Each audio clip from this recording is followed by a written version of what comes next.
All right, so for the third section, we're going to be going over inflammatory bowel disease and diverticular disease. This is, again, Molly Lombardi, and feel free to contact me if you have any questions, either through email or you can stop by my office. So in this section, we're going over inflammatory bowel disease, and this is inclusive of ulcerative colitis and Crohn's. So for both of these two conditions, we're going to be going over the diagnostic testing that's used, goals of care, common medications, post-operative care, nutrition, and nursing interventions. Then we're going to briefly touch on diverticular disorders. Inflammatory bowel disease, this is a chronic inflammation of the GI tract. So, like I said, it can be either classified as Crohn's disease or ulcerative colitis. It is an autoimmune disease.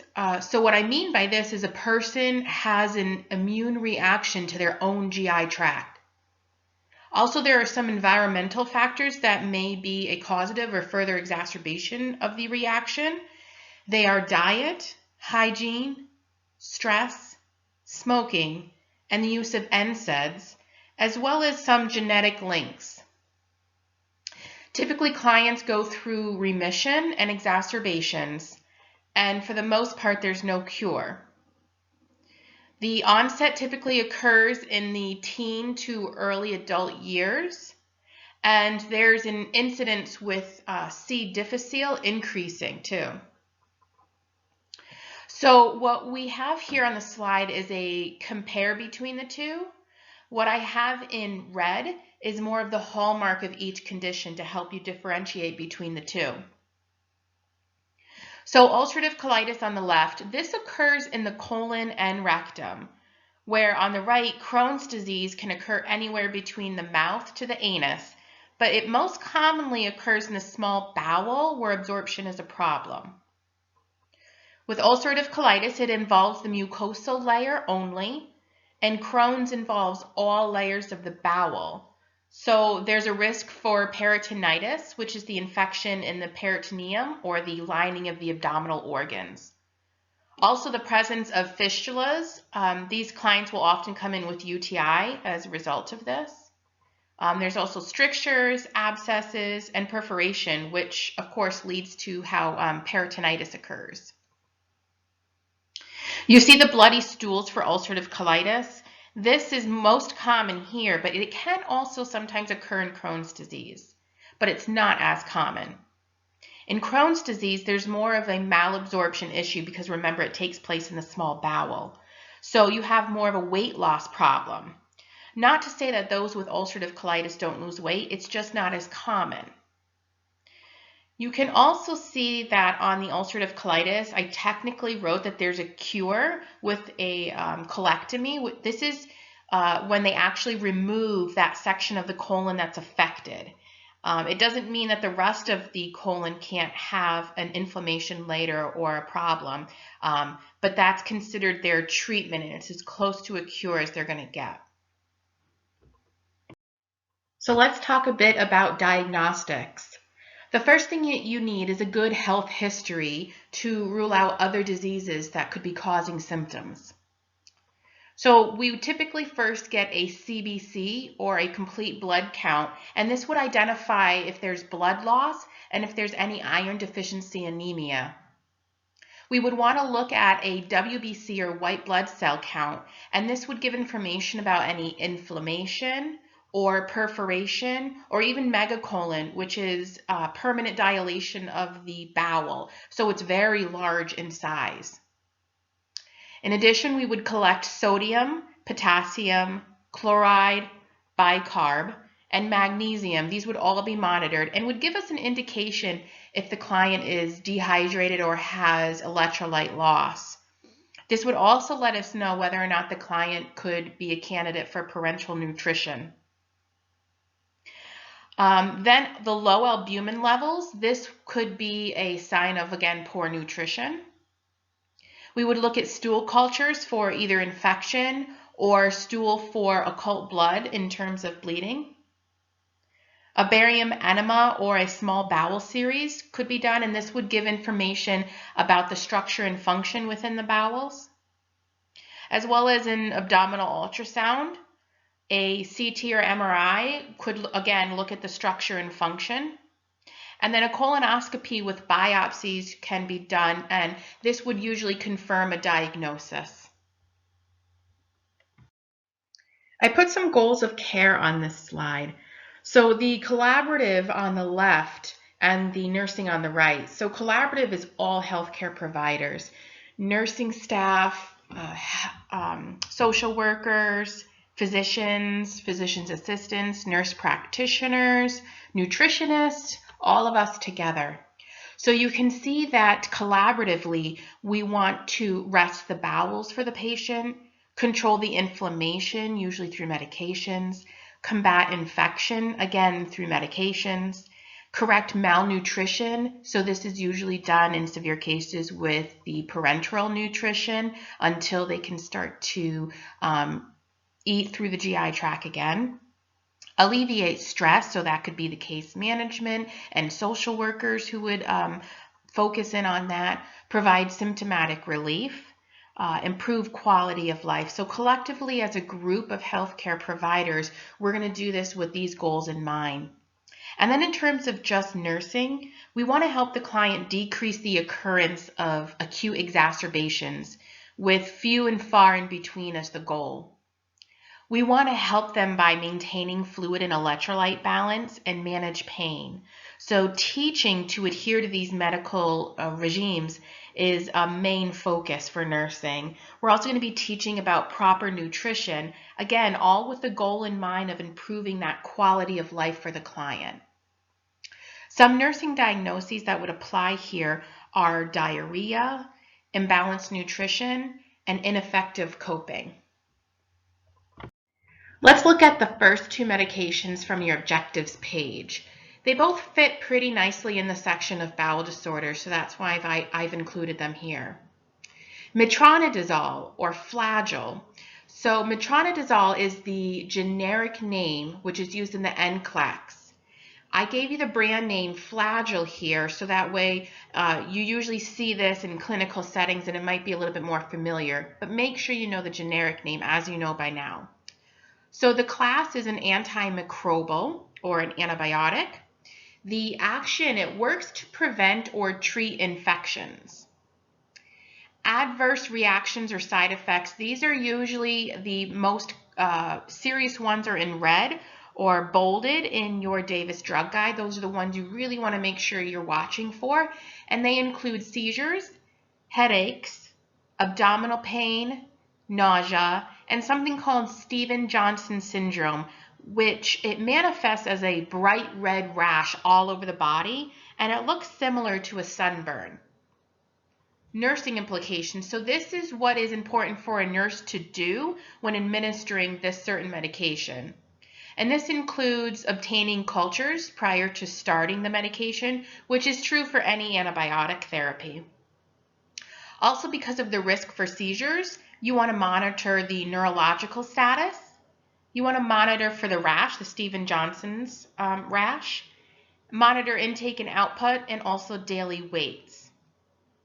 So the next medication we're going to go over is loperamide or Imodium. And this is an antidiarrheal. And so you can see why it fits well here. What it does is it decreases the GI motility, so the movement, to combat the diarrhea. The adverse reactions or side effects, this includes drowsiness, constipation, GI discomfort, and also a dry mouth. So in terms of nursing implications, you want to watch for the fluid and electrolyte imbalances that might occur, monitor for dehydration, and also encourage good oral hygiene. Other medications that are commonly used with irritable bowel disease are short-term steroid use to reduce that inflammation that's going on. And also commonly is immunosuppressant therapy. Because remember, these are autoimmune conditions we're talking about. Some clients with IBD may be candidates for surgery. So with ulcerative colitis, remember that I said removing part of the colon could be a way to treat this. An ileostomy is something that can be done as well, and this can be permanent or temporary. And this is where, if it's permanent, they're going to remove the large bowel, and you can see in the picture on the bottom of the slide what this looks like. Or it can be temporary, where just the ileostomy is done and then reversed at a later date. With the ileostomy, you can see that the end of the small intestine is cut away from the large intestine, and then that section is brought up to the abdominal wall for excretion. The stool will be rather liquidy because it hasn't gone through the large bowel where most of the liquids are reabsorbed. So for a post-op patient, you would want to do all the normal post-op interventions like vital signs and intake and output. For those clients, you want to assess the stomach, the ones who have the ileostomy. And initially, there can be a small amount of blood at the stoma site, and especially too with the first couple bag changes, but it shouldn't be a large amount like you would see in a hemorrhage. The stoma should look dark pink to red in color and be very moist.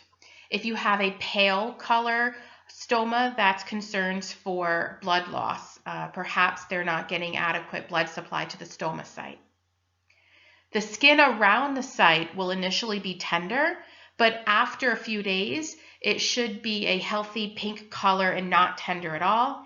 And the skin around the stoma must be kept dry, so making sure that the appliance is cut appropriately around the stoma is essential, and we'll go over this during class.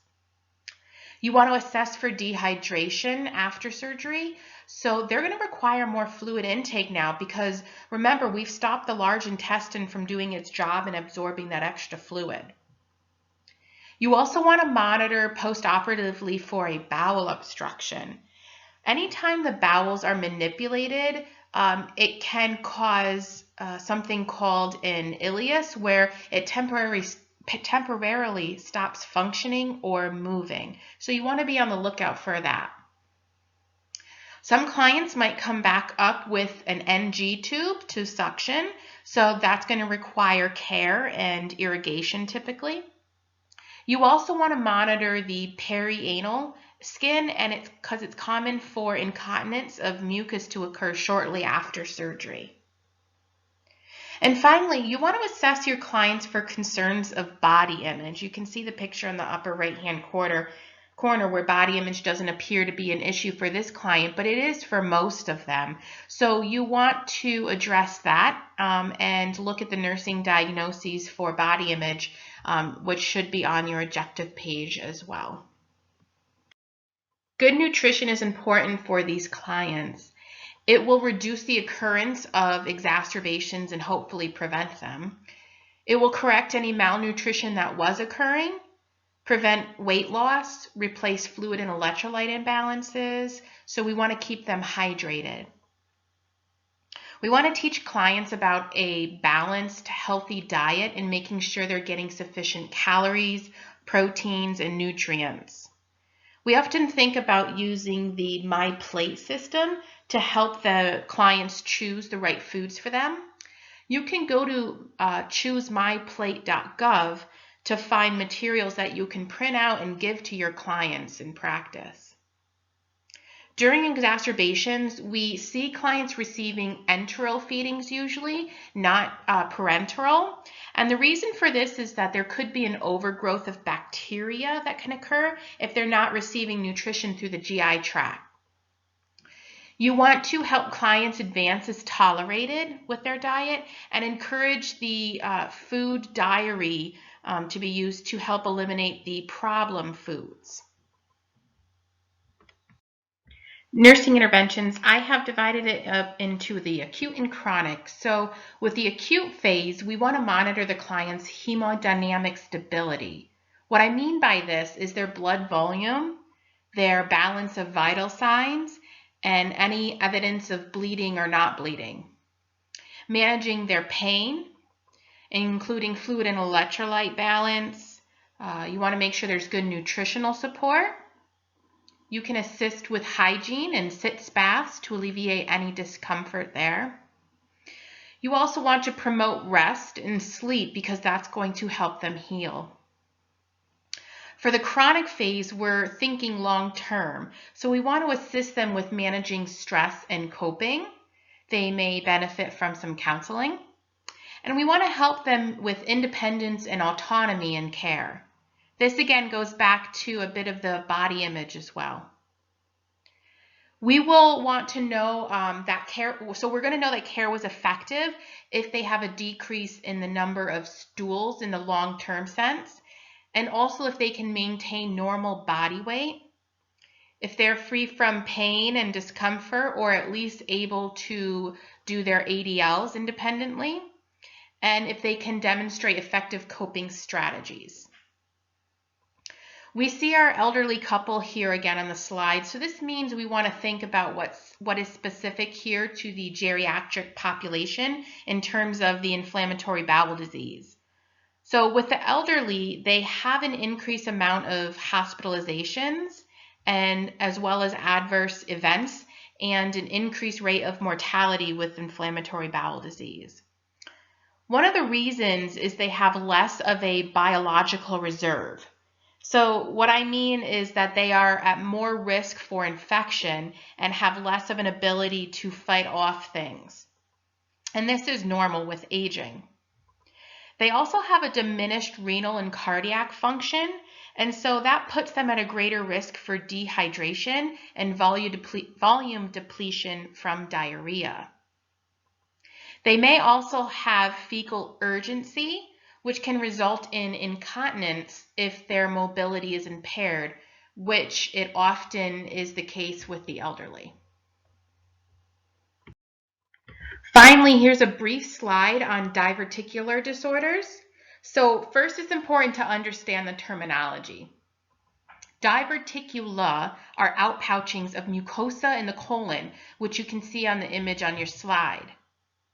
Multiple diverticula are called diverticulosis. And many people have these and are not affected adversely by them. They're just fine and don't even know they're there. Diverticulitis, however, is inflammation of the diverticula and possible perforation of the peritoneum. And so this is more serious, obviously, because of the perforation. It can occur anywhere in the GI tract, but it's most common in the sigmoid colon. In mild cases, there may be no symptoms or mild symptoms such as bloating and flatulence. There could be mild pain or a change in bowel patterns. In more serious cases, however, there may be acute serious pain in the left lower quadrant. Sometimes there's a palpable mass and signs of a systemic infection like fever, bleeding, peritonitis. So again, that's the perforation of the colon, which leads to contaminated stool leaking into the peritoneum cavity. This can be diagnosed via a colonoscopy. So nursing implications, what are we going to do for patients who have this? It's mostly helping the client with diet. We want to encourage a high fiber diet and reduce red meats as long as it's mild cases. Of course, if it's perforation, it would be managed differently.